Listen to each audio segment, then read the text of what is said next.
এবং দেশে ন্যায় বিচার প্রতিষ্ঠার পথ সুগম হয়েছে।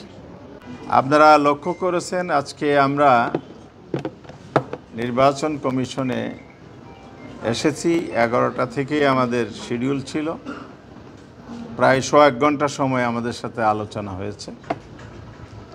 চিফ ইলেকশন কমিশনের সাথেই আমরা বৈঠক করেছি এবং সেখানে যে বিষয়গুলো আলোচনা হয়েছে একেবারে সংক্ষেপে আমি বলতে চাই।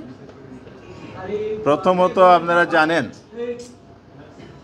গতকাল আমাদের নিবন্ধন এবং প্রতীক আদালতের আদেশের প্রেক্ষিতে ইলেকশন কমিশন বাস্তবায়ন করে একটি গ্যাজেট প্রকাশিত করেছে। এটার মধ্য দিয়ে আদালতের যে ন্যায় বিচার এবং ইলেকশন কমিশন বাস্তবায়নের মধ্য দিয়ে জাতিকে আশান্বিত করেছে এবং এটাই প্রমাণিত করেছে বিগত দিনে ফ্যাসিস্ট আমলে একেবারে অন্যায়ভাবে পলিটিক্যাল ব্যাড ইন্টেনশন থেকেই জামাতের নিবন্ধন বাতিল করা হয়েছিল। পরবর্তীতে দাঁড়িপাল্লা যে প্রতীক আমাদের দলীয় প্রতীক সেটাও এই নিবন্ধনের সাথে যুক্ত করে আমাদের প্রতীক কেড়ে নেওয়া হয়েছিল।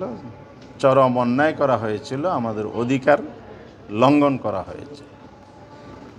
গতকালের গেজেট আমাদের সেই অধিকার আদালতের আদেশের মাধ্যমে ফিরে এসেছে এবং দেশে ন্যায় বিচার প্রতিষ্ঠার পথ সুগম হয়েছে এবং বর্তমান সরকার এবং এই ইন্ডিপেন্ডেন্ট ইলেকশন কমিশন এই ক্ষেত্রে আগামী দিনের পথ চলা, পথে হাঁটা এবং জনগণের যে রক্তের বিনিময়ে গণ অভ্যুত্থান আগস্ট হয়েছিল সেই প্রত্যাশার প্রতিফলন ঘটেছে বলে আমরা মনে করি।